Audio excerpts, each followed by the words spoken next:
Bonsoir à tous et bienvenue à cette nouvelle édition. À la une de l'actualité, nous reviendrons dans ce journal sur les derniers incidents survenus à Fadagourma suite à l'arrestation de Kogluego. Plusieurs acteurs réagissent, parlementaires et gouverneurs de la région de l'Est. Crise sociopolitique au Burundi, le Burkina Faso exprime sa solidarité et son soutien au peuple burundais. SNC Bobo 2016, une semaine de marche Ouagabobo longue de plus de 300 km, c'est le défi de Boubacar Ouedraogo. Face à la situation qui a prévalu dernièrement à Fadangourma, les parlementaires de la région de l'Est ont entamé des concertations. À l'issue de ces négociations, les différentes parties sont reparties visiblement satisfaites. Viviane Bama, reportage. Fadangourma, le jeudi 17 mars 2016.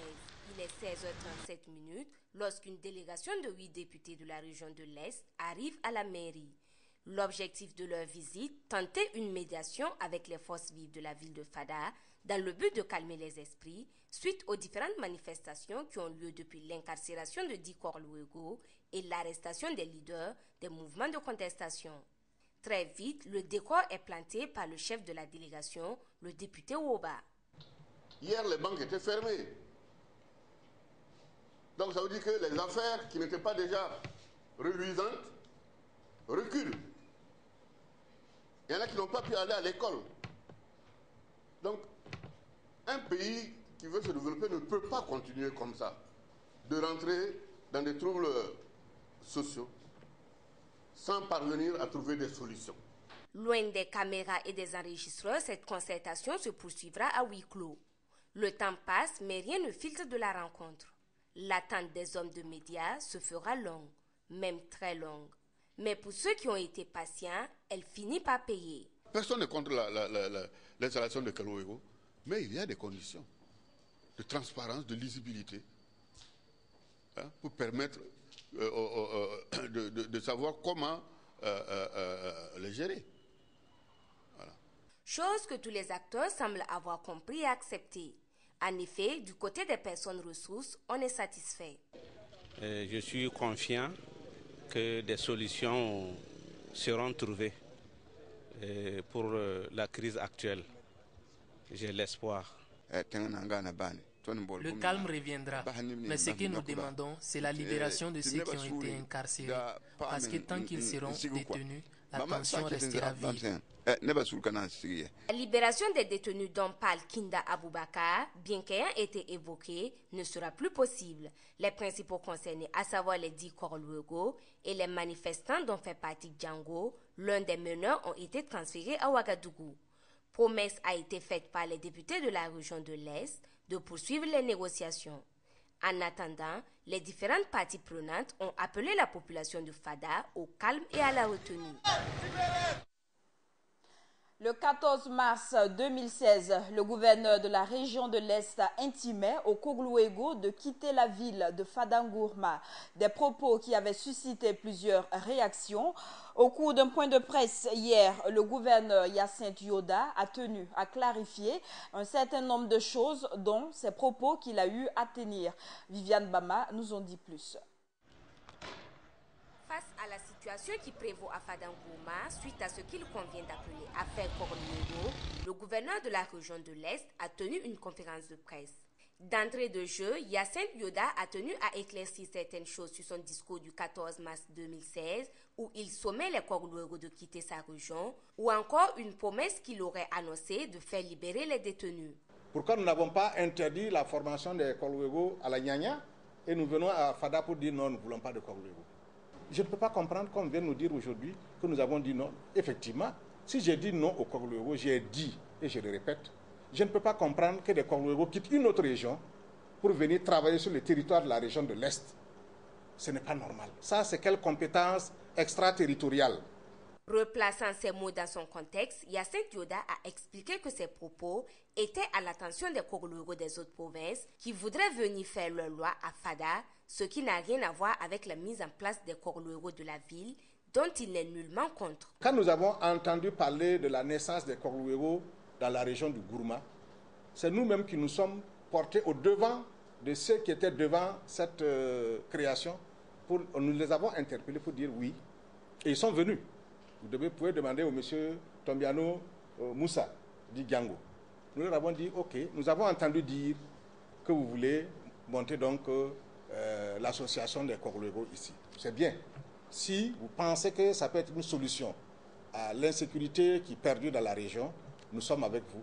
Seulement, inscrivez-vous dans la feuille de route que le gouvernement a tracée pour la création des Kogloego. À savoir, être reconnu comme association, passer sous le contrôle des forces de sécurité pour la formation et l'encadrement et le respect de l'autorité judiciaire et des forces de défense et de sécurité. Pour ce qui est de son départ revendiqué par certains manifestants, le gouverneur dit prendre acte et se conformerait à toute décision. Faisant le point, le gouverneur de la région de l'Est a affirmé que toutes les personnes arrêtées à Fada ont été transférées à Ouagadougou pour la suite de la procédure judiciaire. Quant au groupe d'autodéfense Kogloego qui avait rejoint Fada, Hyacinthe Yoda a annoncé sans certitude le retour de certains d'entre eux dans leur localité d'origine. Et en guise de soutien aux Kogloego arrêtés à Fadangourma, ceux des autres localités ont manifesté hier vendredi, exigeant leur libération. Ces Kogloego ont barricadé l'axe Koupé-Laouaga, précisément à l'entrée de Koudbila.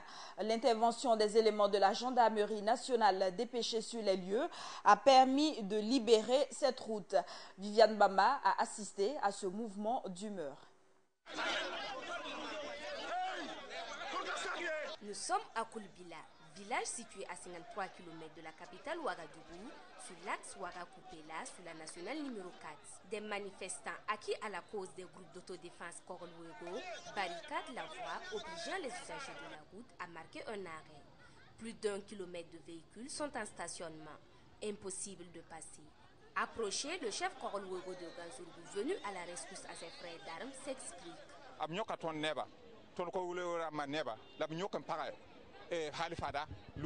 Certains des nôtres ont été arrêtés à Fada, puis déférés à Ouagadougou il y a plus de 4 jours.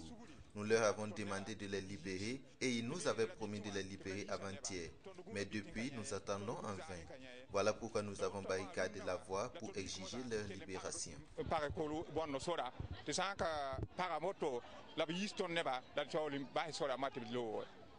Bourema Bandé et les siens ne comprennent pas l'arrestation de leurs camarades. Tout en s'indignant contre ces arrestations, ils dénoncent une complicité des forces de l'ordre avec les bandits qu'ils arrêtent.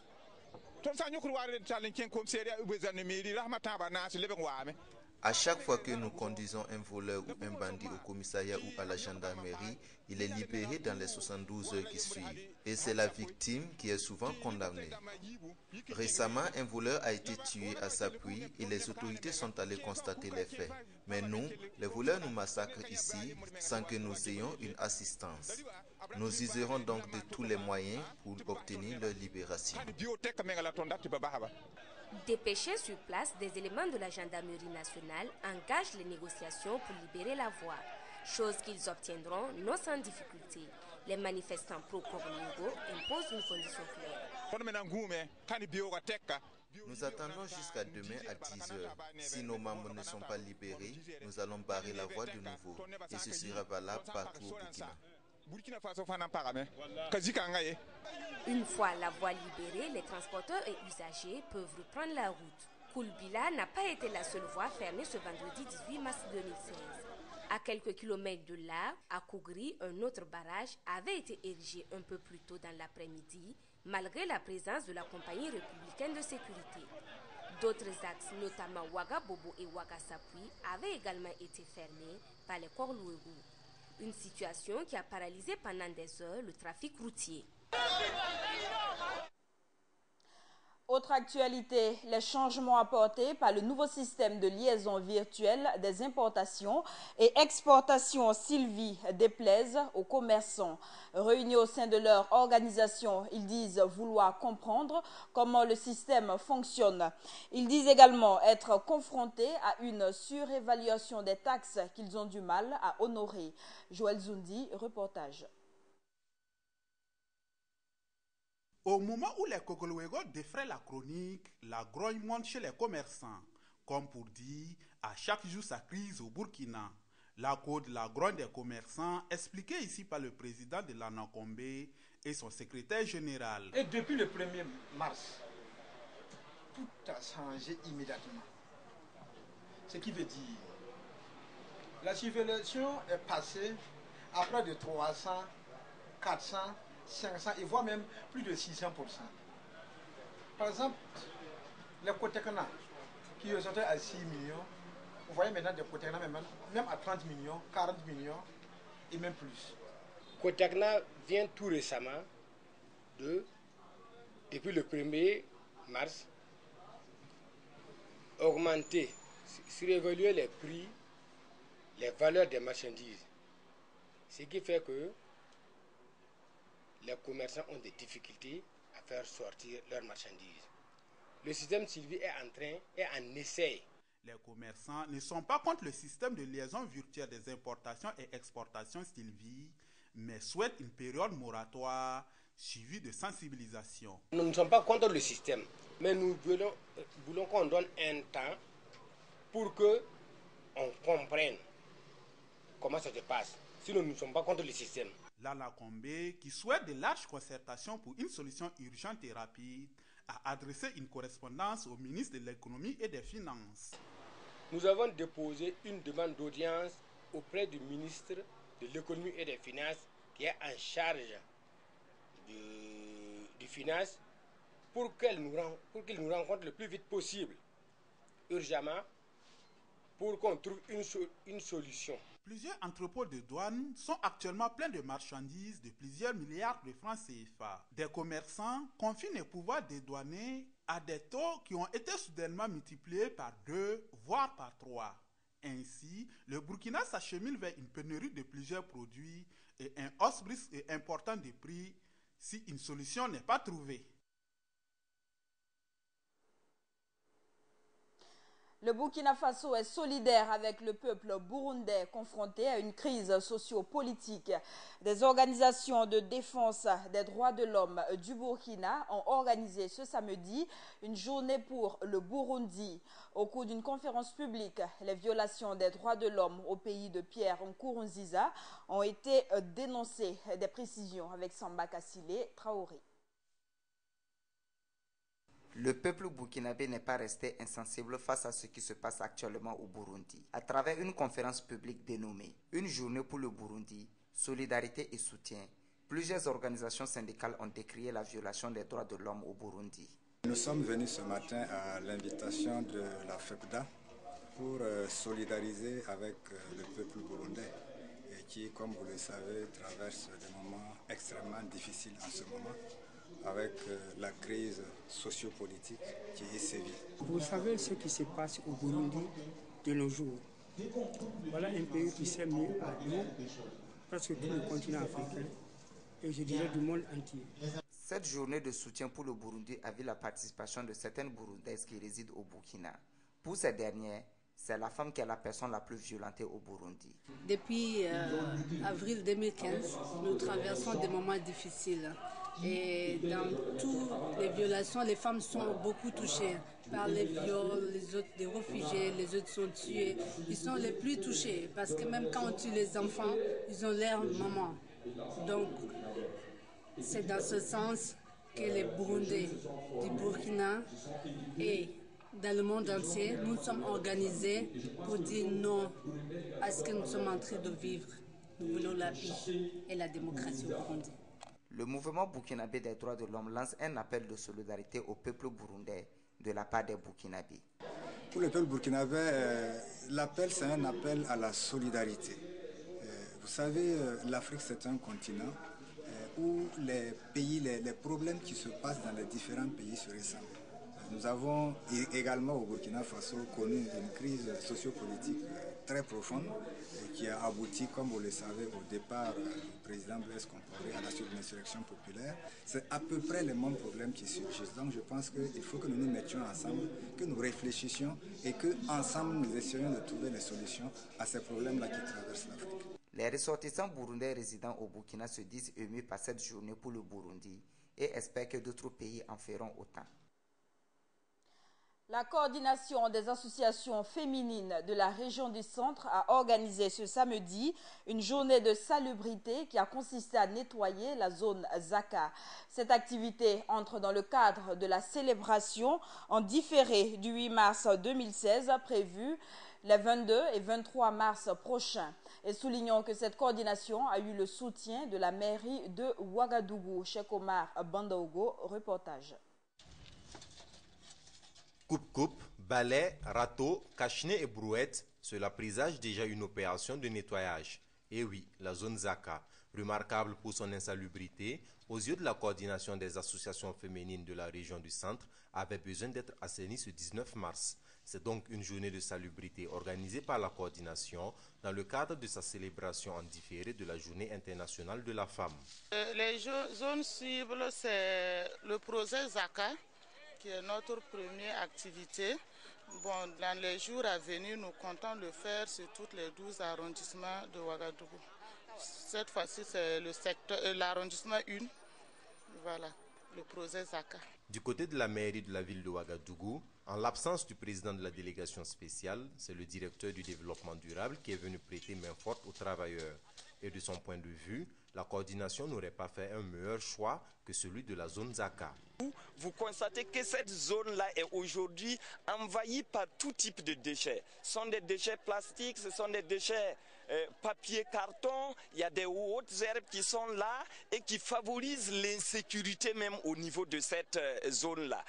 Toutes choses qui contribuent vraiment à gérer un certain nombre de conséquences liées à toute forme de pollution, que ce soit les pollutions olfactives, esthétiques, les pollutions atmosphériques en plein centre de la ville de Ouagadougou. Dans cette volonté d'assainir cette zone en plein cœur de la ville de Ouagadougou, les femmes de la coordination sont appuyées par la commune de Ouagadougou. De façon générale, nous on a mobilisé le petit matériel. J'ai parlé tout tantôt de machettes, de balais et des camions que vous voyez tout de suite.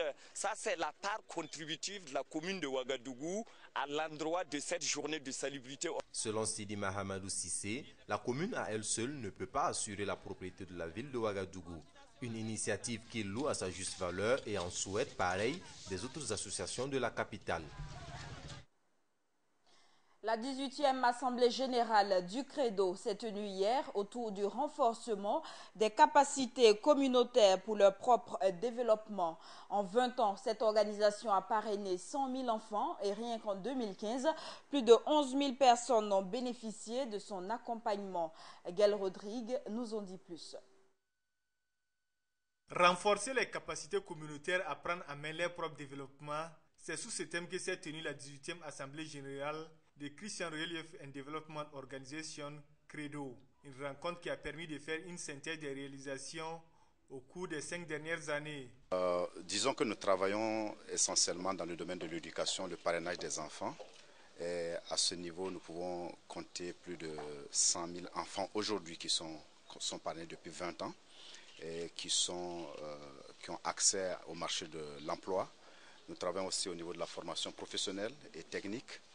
Nous travaillons au niveau de la sécurité alimentaire et nutritionnelle et nous travaillons enfin au niveau du secours d'urgence, à savoir le soutien humanitaire en temps de catastrophe. 11 573 personnes ont bénéficié du soutien du Credo au cours de l'année 2015. Un accompagnement dont l'utilité n'est plus à démontrer. Credo a vraiment beaucoup travaillé au niveau de chez nous, puisqu'avant l'arrivée des Credo, on avait des problèmes même pour scolariser nos enfants. Aujourd'hui, ils sont là. Nos enfants, vraiment tous, arrivent à partir à l'école, même dans les villages. Chacun parle de Credo. Par rapport à quoi? La prise en charge d'abord, de la scolarisation, des fournitures, des vêtements, même souvent des cadeaux pendant les fêtes. Et sans même oublier ce que Credo a fait de plus vraiment important qui nous a dépassé, c'est par rapport à l'accompagnement même de l'élève de l'école du CP1 secondaire jusqu'à l'université. Il y en a qui sont sortis comme des cadres. Le Credo est une organisation non gouvernementale qui travaille aux côtés des églises et missions évangéliques et dans les communautés de base pour aider les personnes les plus démunies et défavorisées à recouvrer leur dignité d'homme fait à l'image de Dieu. Poursuivons notre édition avec ce défi qui n'est pas donné à tout le monde.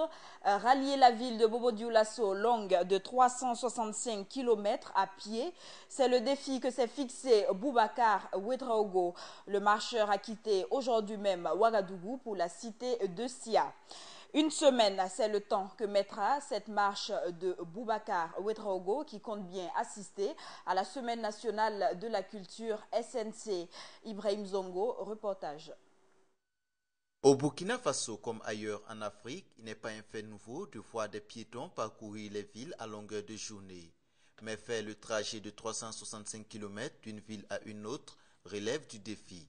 Et ce défi, Boubacar Ouedraogo veut le relever cette année à l'occasion de la Semaine nationale de la culture SNC Bobo 2016. C'est ici, au commissariat central de police, qu'il a pris son top de départ pour une semaine de marche Ouagabobo. C'est la fête de la culture et je marcherai pour honorer la mienne. Il n'est pas possible d'avoir quelque chose de ce monde sans un parcours. Et le mien, c'est la marche. Après ce départ symbolique du commissariat central en présence d'agents du ministère de la Culture venus pour l'encourager, notre marcheur est rentré pour préparer sa monture. Dans son baluchon, sa tenue officielle pour la SNC, son ordre de mission délivré par le ministère et des chaussures de secours. Et le voilà parti pour le périple de 365 km avec pour leitmotiv ce message.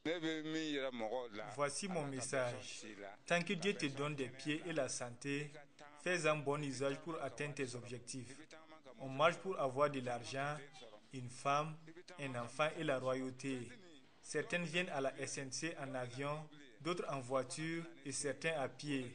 C'est mon cas. Joindre les deux grandes villes du Burkina n'est pas la mer à boire pour le marcheur comme il se fait appeler. Car depuis 27 ans, cet homme âgé de 53 ans parcourt le même trajet à chaque édition de la SNC.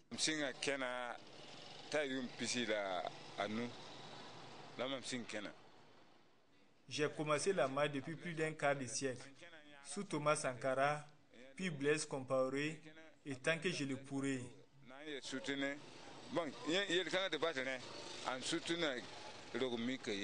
Au cours de son trajet, le marcheur prévoit faire en tout 9 haltes repos pour prendre des forces. Question pour lui également de s'offrir du repas et un verre. Aux populations, il donne rendez-vous le 26 mars prochain à Bobo-Dioulasso. Bonne chance donc à ce marcheur et nous poursuivons ce journal. Faire la promotion des mets culinaires des Sons, c'est l'objectif visé par des expositions des journées culturelles Sons. Du dolo, du taux, des sauces faites à la manière des Sons ont été exposées au grand plaisir des visiteurs à la Maison du Peuple ce samedi. Hegel Rodrigue y était. Des amenés, de la sauce feuille, du dolo sucré, ce sont là quelques mets locaux exposés lors de cette journée culturelle Sons. Les présents des amenés, les feuilles d'aubergine, sauce à base d'oseille, les graines de coton, boulettes, et puis du ganré. Ouais, tout est samo. Il y a du sésame samo, il y a farine samo en plus. On est venu vendre dolo. Dolo samo. Ça c'est le bon dolo. C'est bon par rapport au dolo de Ouagadougou là. Le dolo samo, le bidon là 500. Là c'est 150. Le petit bidon là c'est 150. Donc grand là c'est 500. Pour ce mois-ci, para à plaisanterie des Sons, il faut consommer ce que font ses esclaves, question de les encourager, même si pour lui la qualité laisse à désirer. Bon, c'est pas bon, hein. Mais comme on veut les accompagner, on est obligé de boire et de manger tout ce qu'ils font. Sinon, c'est pas bon. C'est les plats aussi qui sont très intéressants. Mais bon, comme les samo, bon, c'est des esclaves. Quand un esclave fait quelque chose, souvent, tu vois, bon, pour l'aider à grandir, tu es obligé de consommer. Mais c'est pas mal, hein, ce qu'ils font aussi, c'est pas du tout mal. On les apprécie dans l'essence et on souhaite que tous les autres ethnies embrassent les mêmes routes pour qu'ensemble, le Burkina Faso puisse se retrouver dans la paix, dans la sérénité. Cette dame justifie par contre son choix pour ces mets locaux à cause de leur vertu thérapeutique. Ben, c'est très bon parce que ça soigne. Ces feuilles-là, c'est un peu amer, ça soigne, il semble que ça soigne le diabète. Donc c'est connu en paysan. C'est pour ça que je suis là et puis j'achète pour moi et pour ma famille. Ces genres d'initiatives sont à encourager car elles contribuent à faire découvrir les mets traditionnels et les savoir-faire de nos mères. Poursuivons toujours en culture, l'artiste musicien Da Personne à l'état civil, Eric Da, vient de mettre sur le marché discographique un nouvel opus. Agalé, c'est l'intitulé de l'album qui parle de plusieurs thématiques dont l'amour, la paix, la joie de vivre. L'œuvre a été dédicacée ce matin chez Omar Bondogo. Agalé, c'est le nom du tout nouveau-né du monde musical burkinabé. C'est le premier album de l'artiste musicien Da Personne à l'état civil, Eric Da. Il l'a présenté à la presse et au public ce 19 mars 2016. Agalé allie modernité et tradition et comporte plusieurs thèmes.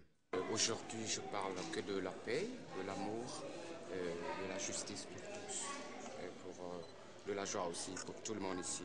Je chante cela, c'est la couleur que je donne à mon album. Et l'album comporte 10 titres et nous retrouvons beaucoup de genres musicaux dedans. Vous avez par exemple l'afrobeat, vous avez la world music et vous avez aussi de la musique traditionnelle moderne faite des pays lobby. Et elle est aussi exclusivement chantée un peu en lobiri, une langue qui est parlée dans le sud-ouest du Burkina par le peuple lobby. Agalé, plus que le titre d'une chanson et celui d'un album, c'est une réalité qu'essaye d'exprimer l'artiste. C'est la positivité, comme je le disais, c'est un mot lobby qui voudrait dire la bonne partie, qui voudrait dire étant parti dans la bonne direction. Alors après tout ce travail et puis l'opportunité qu'il me présente de le faire, alors je baptise l'album Agalé. De nombreuses activités seront menées pour permettre à l'artiste de se faire connaître par le public national et international. Nous allons lancer une campagne de promotion véritablement. Nous allons nous insérer dans les différentes playlists des différentes radios. Nous allons alors faire des émissions radio. En tout cas, nous allons le faire sur toute l'étendue du territoire. Sur Burkina, comme je l'ai dit aussi, nous irons très bientôt en Côte d'Ivoire pour une campagne du même genre sur les différentes radios. Nous irons notamment au FEMIA 9.